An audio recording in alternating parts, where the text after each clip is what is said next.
O tema do meu grupo é diferenciação celular e ele é composto por mim, Matheus, Mariana, Renata e Ellen.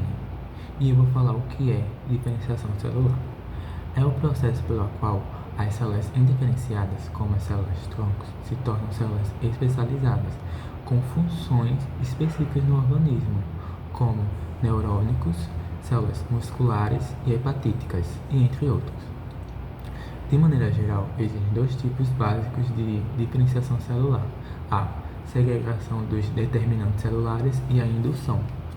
Para a segregação dos determinantes celulares, acontece o encontro das células reprodutivas masculinas e femininas, ou seja, acontece a fecundação. Após a fecundação, os zigotos, células restantes da união dos espermatozoides com o óvulo, começam a se dividir por mitose, organizando células chamadas blastômeros. Esses blastômeros continuam se dividindo sucessivamente, formando um agrupamento compacto de células chamadas mórulas. A mórula recebe esse nome por se parecer com uma amora.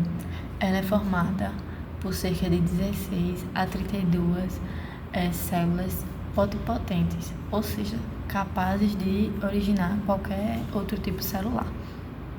Com o tempo, ela sofre divisões e fica se reorganizando internamente até formar uma cavidade cheia de líquido, dando origem ao blatocistos.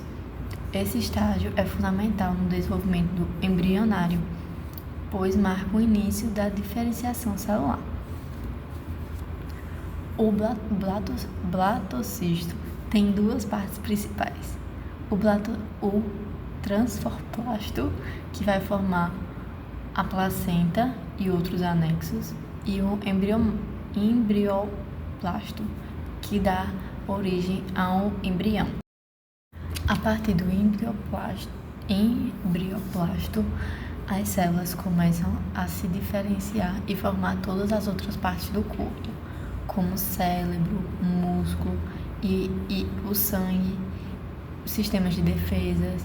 Esse processo acontece seguindo as instruções do DNA. Agora eu vou falar mais um pouco também sobre a redução celular. Logo depois que o óvulo é fecundado, ele começa a se dividir rapidinho, mas sem crescer de tamanho. E isso é a tal da redução celular, clivagem. Várias células vão se formando, ficando cada vez menores dentro da mesma casquinha. Agora eu vou falar um pouco sobre embrião bilaminar. Embrião bilaminar é uma fase do desenvolvimento do embrião em que ele só tem duas camadas, epiblastos e hipoblastos. Essas camadas vão se organizar e mais tarde formar as três camadas principais. É tipo a base antes da coisa ficar mais complexa.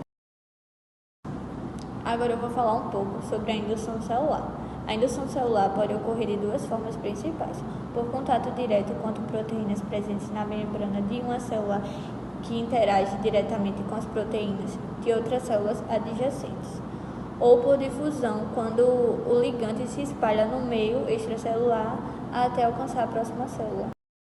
Agora também vou abordar um pouco sobre as três camadas. Depois que o embrião passa por uma fase inicial, ele forma três camadas principais que vão dar origem a tudo no corpo: a ectoderme, que vira a pele e sistema nervoso; a mesoderme forma músculos e ossos, corações e etc. E a endoderme vira órgãos internos como intestino e pulmões, tipo o alicerce do corpo todo. Em resumo, a diferenciação celular é um processo complexo que envolve uma série de eventos moleculares e genéticos. Durante a embriogênese, as células-tronco passam por divisões celulares e diferenciação para formar os diferentes tecidos e órgãos do embrião.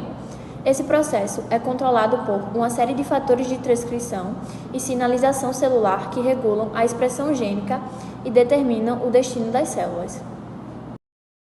Existem diferentes tipos de diferenciação celular, dependendo do tipo de célula e do tecido em que ela se encontra. Por exemplo, a diferenciação celular pode se resultar na formação de células musculares, neurônios, células sanguíneas, entre outros.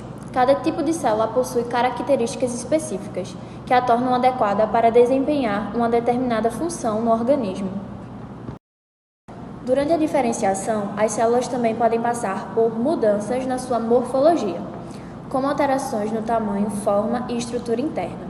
Essas mudanças são frequentemente acompanhadas por alterações na expressão de marcadores celulares, que são proteínas que podem ser usadas para identificar o tipo de célula em que a célula se diferenciou. Por exemplo, a presença de marcadores específicos pode indicar que uma célula se tornou uma célula muscular ou uma célula nervosa. A diferenciação celular não é um processo linear. As células podem reverter para um estado menos especializado sob certas condições, um fenômeno conhecido como reprogramação celular. Esse conceito é particularmente relevante na pesquisa sobre células-tronco induzidas, que são células adultas reprogramadas para um estado pluripotente, semelhante ao das células-tronco embrionárias. Essa capacidade de reprogramação abre novas possibilidades para a terapia celular e a medicina regenerativa. Portanto, a diferenciação celular não é um evento único, mas um processo gradual e altamente coordenado, que continua ao longo do desenvolvimento embrionário e até mesmo após o nascimento, sendo fundamental para a formação e manutenção de um organismo funcional. A diferenciação celular é essencial para o desenvolvimento e manutenção dos organismos multicelulares. Sem esse processo, os tecidos e órgãos não seriam capazes de desempenhar suas funções específicas no corpo. Além disso, a diferenciação celular é crucial para a regeneração de tecidos danificados e a resposta a lesões e infecções, garantindo a integridade do organismo. Além de seu papel no desenvolvimento e na regeneração, a diferenciação celular também está envolvida em processos patológicos, como o câncer. Células cancerígenas podem adquirir características de células-tronco, permitindo que elas se multipliquem de forma descontrolada e resistam a tratamentos. A compreensão dos mecanismos de diferenciação celular é, portanto, fundamental para o desenvolvimento de novas estratégias terapêuticas contra o câncer e outras doenças.